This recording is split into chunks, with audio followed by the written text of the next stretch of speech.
Bonjour, bienvenue dans ce nouvel épisode de mon podcast IMO, votre rendez-vous avec l'immobilier. Je suis Ariane Artignan, fondatrice de MySuite IMO et aujourd'hui j'ai le plaisir de recevoir Philippe Vachet. Bonjour. Bonjour Ariane. Vous êtes directeur général de l'agence Lucie. Alors Lucie, ce n'est pas une agence immobilière, Et non. c'est une agence de labellisation RSE pour les agents immobiliers. Pas exclusivement, mais également pour les agents immobiliers, absolument, puisque le label Lucie est un label qui a été créé en 2009 et qui est le premier label RSE en France, qui a plus de 1300 membres dans sa communauté en France. Et nous avons justement récemment, en 2024, créé un partenariat avec la FNAIM pour créer un référentiel spécialement dédié et adapté aux professions de l'immobilier. Alors je suis agent immobilier, je veux me lancer dans une démarche RSE. Comment ça fonctionne ? Alors tout d'abord, on va vous proposer de vous former tout simplement pour avoir un premier niveau de connaissance sur l'ensemble des concepts de la RSE, mais également sur le référentiel et la méthodologie qui est simple mais qui va demander un petit peu de travail quand même pour s'impliquer dans la démarche. C'est un petit peu comme quand on va chez le psy, il faut s'impliquer dans la démarche pour que ça fonctionne. Donc, il faut que ça coûte. Alors il faut que ça prenne un petit peu de temps, ça ne coûte pas extrêmement cher, mais ça coûte un petit peu d'argent également, je suis d'accord. C'est nécessaire, parce qu'il y a la première étape de la RSE, c'est la volonté, les valeurs du dirigeant qui a compris le schéma que la responsabilité sociétale des entreprises, qui intègre les enjeux environnementaux, sociaux et économiques de l'agent immobilier, vont être importants pour sa réussite.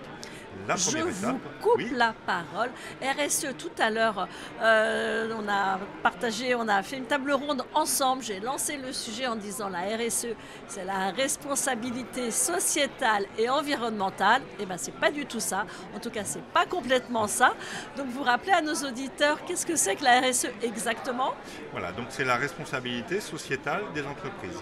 Donc derrière cette responsabilité, on va trouver des éléments de responsabilité de gouvernance de l'entreprise, donc les valeurs et donc derrière également le système économique de l'entreprise, mais surtout on va avoir deux autres grands piliers qui sont le social et l'environnemental. Donc le social intègre aussi bien le social interne, c'est-à-dire la qualité de vie au travail, le travail avec les collaborateurs, les salariés, mais également le social au sens la place sociale de l'entreprise dans son environnement. Et puis bien sûr, tous les éléments environnementaux qui sont de plus en plus importants aujourd'hui, les pénuries de ressources, le climat, la biodiversité qui sont de plus en plus à la peine en ce moment et donc qui sont des enjeux très importants aujourd'hui. Merci pour ces précisions.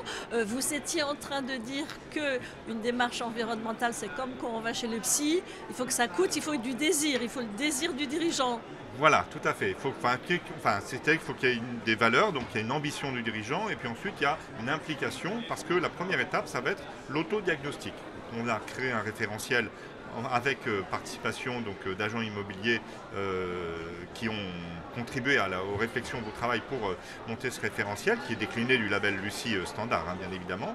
Et cet autodiagnostic, c'est un ensemble de questionnements qui vont se poser, qui sont des questions ouvertes pour la plupart du temps, et qui vont amener l'entreprise à s'interroger sur ce qu'elle fait, quels sont ses enjeux, quels sont les moyens qu'elle met en place, quels sont les résultats qu'elle obtient sur tout un tas de sujets concernés. Et puis en plus, ça va être audité par un auditeur extérieur qui va valoriser cette action. Et la dernière étape, ça va être le plan d'engagement. C'est le fait de dire que maintenant qu'on a fait cela, qu'est-ce que je fais pour progresser ? Alors, quel est le profil des entreprises que ça intéresse réellement ? Parce qu'on comprend très bien les enjeux pour des gros agents immobiliers, des grosses enseignes. Est-ce qu'au niveau de la petite agence indépendante, tout ça est en phase avec leurs préoccupations, en tout cas du moment, qui est plutôt stressé par la crise ? Oui, en fait oui, paradoxalement. Donc on a d'ailleurs beaucoup d'agents qui ont monté leur agence plus récemment, qui sont basés déjà sur des références environnementales, des enjeux environnementaux.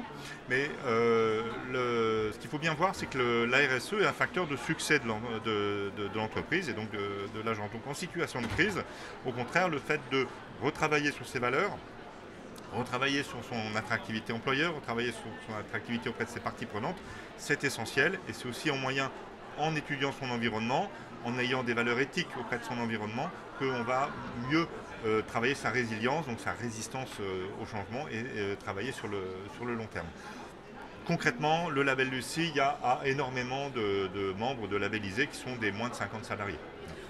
Concrètement, qu'est-ce qu'on peut mettre en place tout de suite dans son agence immobilière pour être en démarche vertueuse côté RSE?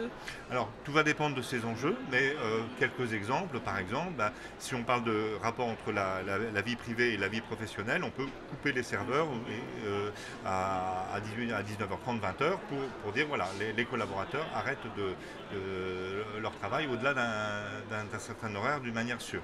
On peut également couper l'électricité, les panneaux illuminés de nuit, parce qu'entre minuit et 5h du matin, par exemple, il n'y a pas beaucoup de clients qui vont regarder les agences immobilières dans la rue.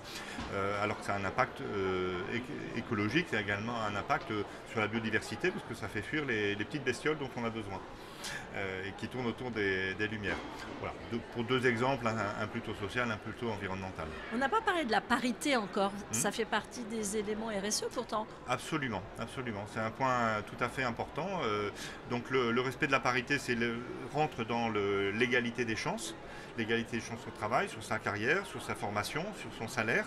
Et au-delà des indicateurs stricts de salaire entre hommes et femmes, pour les petites structures, ce qui va compter, c'est les règles de vie dans l'entreprise et le fait de donner l'égalité des chances à tout le monde